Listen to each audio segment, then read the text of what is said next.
चांद की दक्षिणी ध्रुव पर चंद्रयान की सफल लैंडिंग के साथ ही भारत ने इतिहास रच दिया। इसरो ने चेयरमैन एस सोमनाथ ने इस सफल लैंडिंग की मीडिया से बातचीत की। उन्होंने पहले इस मिशन में योगदान देने वालों का धन्यवाद किया। इसके अलावा एस सोमनाथ ने प्रज्ञान रोवर और इसकी कार्यप्रणाली के बारे में बताया और चंद्रयान के बाद अन्य परीक्षणों के बारे में भी बात की। चंद्रयान की सफल लैंडिंग के बाद चांद के दक्षिणी ध्रुव पर उतरने वाला भारत पहला देश बन गया। इसके साथ ही चांद पर कदम रखने वाला भारत चौथा देश बन गया। इससे पहले अमेरिका, रूस और चीन चांद पर अपने कदम रख चुके हैं। चंद्रयान 3 की सफल लैंडिंग के बाद इसरो के चेयरमैन एस सोमनाथ ने प्रज्ञान रोवर के कार्यप्रणाली के बारे में बताया। उन्होंने कहा कि प्रज्ञान रोवर के पास 2 उपकरण हैं और ये दोनों ही चंद्रमा पर मौलिक संरचना के निष्कर्षों के साथ रासायनिक संरचनाओं से संबंधित है।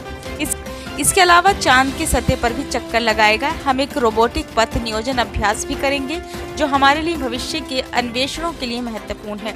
चंद्रयान 3 को चांद के दक्षिणी ध्रुव पर ही लैंड क्यों कराया गया, इसका कारण लगभग सभी लोग जानना चाहते हैं। एस सोमनाथ ने चंद्रयान 3 को चांद की दक्षिणी ध्रुव पर उतारने के कारण को बताते हुए कहा, चंद्रमा पर काम कर रहे वैज्ञानिकों ने चांद के दक्षिणी ध्रुव पर रुचि दिखाई क्योंकि मनुष्य वहां जाना चाहता है और वहां कॉलोनी बसाना चाहता है और आगे जाना चाहता है। इसलिए हम ऐसे ही जगह की तलाश कर रहे थे और चांद के दक्षिणी ध्रुव में वह क्षमता है।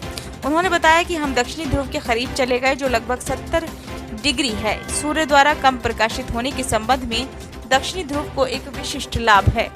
चंद्रयान 3 की सफलता के बाद इसरो के चेयरमैन एस सोमनाथ ने बताया कि इसके बाद अब सूर्य के लिए आदित्य मिशन को सितंबर में लॉन्च करने के लिए तैयार किया जा रहा है।